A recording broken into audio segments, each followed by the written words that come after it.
For 12 years, you were quite open about your views, and your views were consistently the same.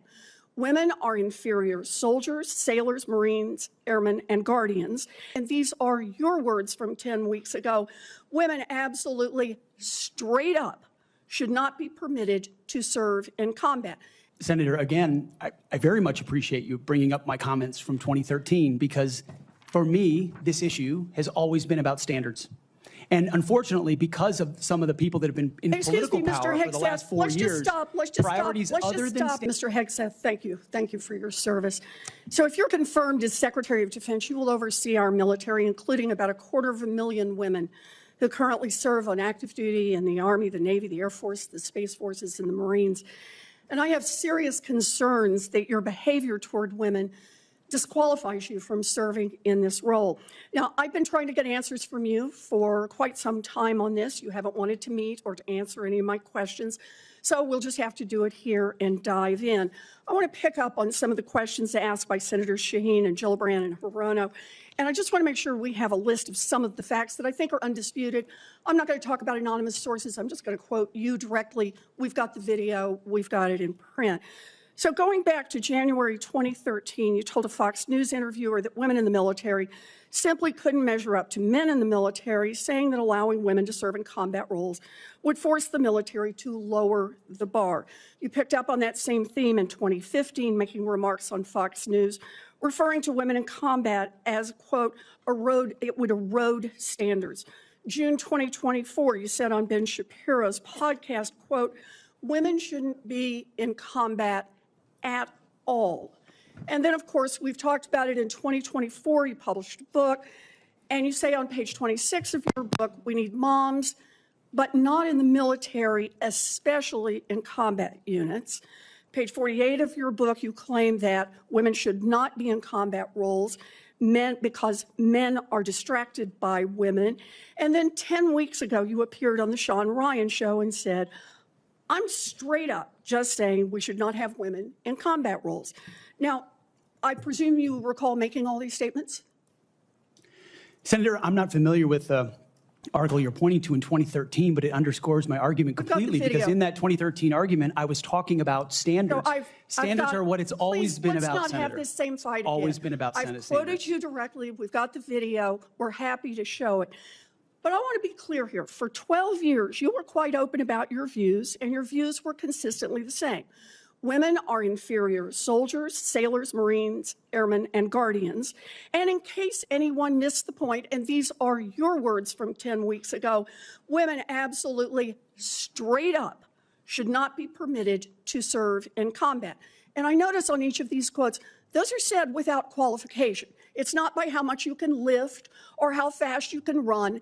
They don't belong in combat, period, or your words, straight up.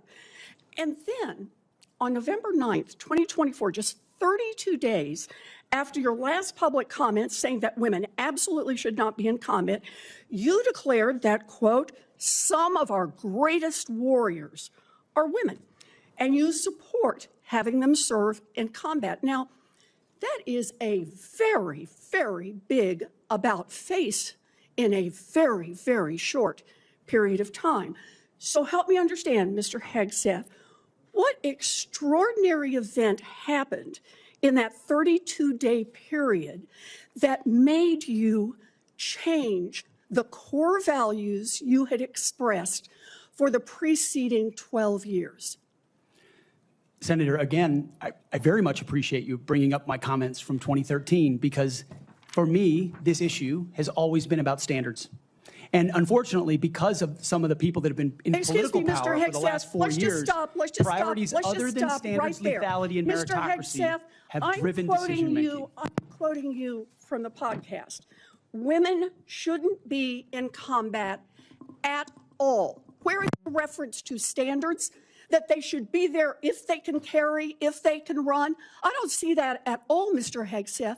What I see is that there's a 32-day period in which you suddenly have another description about your views of women in the military. And I just want to know, what changed in the 32 days that the song you sang is not the song you come in here today to sing? Senator, the concerns I have and the concerns of many have had, especially in ground combat units, is that in pursuit of certain percentages or quotas, standards have been changed. And that makes the combat more difficult Let me make a for everybody suggestion involved. about what happened in that 32 days.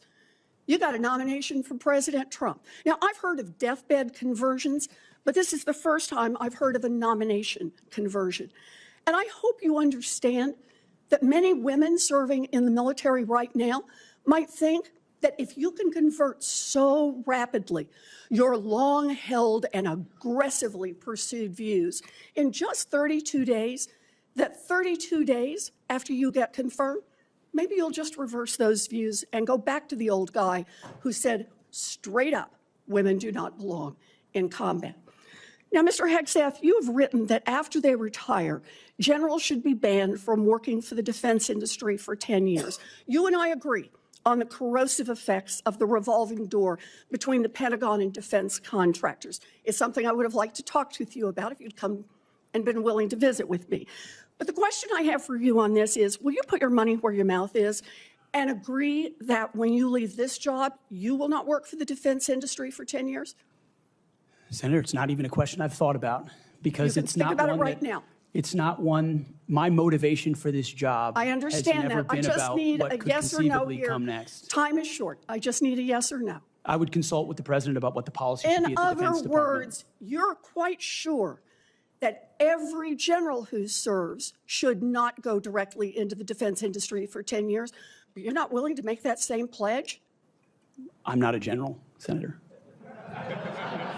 You'll be the one, let us just be clear, in charge of the generals. So you're saying sauce for the goose, but certainly not sauce for the gander? I would want to see what the policy of the Oh, president I'll is. bet you would. What we just witnessed was Senator Elizabeth Warren doing what far too few leaders in Washington have the courage to do, holding someone's feet to the fire, not just on policy, but on integrity, credibility, and respect for the people they seek to lead. Her confrontation with Pete Hegseth wasn't about small disagreements. It was about whether a man who has spent over a decade belittling women in uniform can suddenly be trusted to lead them as Secretary of Defense.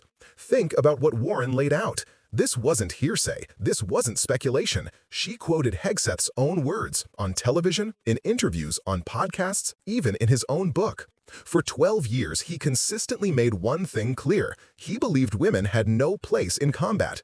He didn't qualify it by talking about physical standards or performance metrics. He said flat out that women erode standards, that they distract men, and that they simply should not be in combat. Period.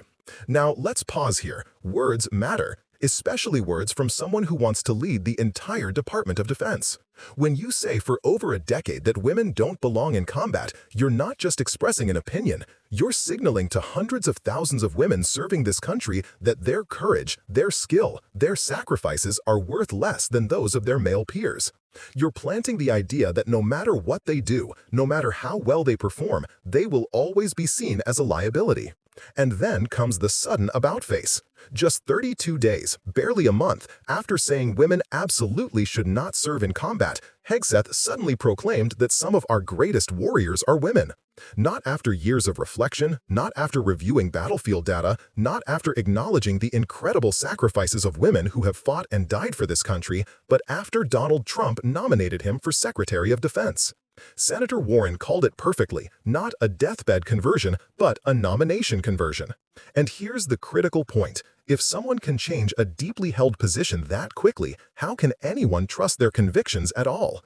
If women in the military are wondering whether Hegseth truly respects them, they have every right to be skeptical. Because if a belief can shift overnight for political gain, it can just as easily shift back once the cameras are off and the confirmation vote is secured.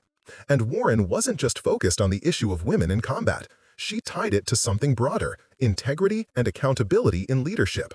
She reminded us that Hegseth himself has railed against the revolving door between the Pentagon and defense contractors, writing that retired generals should be barred from taking defense industry jobs for 10 years. Yet when asked if he would hold himself to the same standard, he refused to commit. One rule for others, a different set of rules for himself. That's not leadership. That's hypocrisy. This exchange shines a light on something bigger than one man's nomination. It forces us to ask, what kind of leadership do we want in the Pentagon? Do we want someone who has spent years diminishing the service of women only to flip their stance when ambition calls for it? Do we want someone who preaches ethics but won't practice them? Or do we want leadership grounded in respect, consistency, and the courage to hold firm to values even when it's inconvenient? Warren made the stakes clear. Women aren't a distraction in the military. They are an integral part of its strength. They have served in combat zones, flown missions, commanded units, and sacrificed their lives. To suggest otherwise isn't just offensive, it's dangerous. Because a military that devalues half its potential talent pool weakens itself from within. And this isn't just about the military, it's about democracy. A leader who changes his tune to suit his ambitions shows us what kind of decision-making we can expect in office. Choices driven not by principle, but by self-preservation. That should alarm all of us. So here's the takeaway. Elizabeth Warren didn't just call out Pete Hegseth's hypocrisy. She forced us to confront the question of trust. Can we trust leaders who only find their convictions when it benefits them? Can women in uniform trust that their sacrifices will be honored, not undermined? Can the American people trust that the Department of Defense will be guided by principle, not politics? Those are the questions this hearing puts on the table. And those are the questions we, as citizens, have to keep asking. Because the strength of our democracy and the dignity of every person who serves it depends on the answers. So what do you think? Should someone with a long record of dismissing women's service be allowed to lead them? Or do you believe, like Warren, that trust in leadership has to be earned through consistency, not convenient reversals? Let me know your thoughts. Share this with others, and let's keep the conversation alive, because accountability in government is only possible when all of us demand it.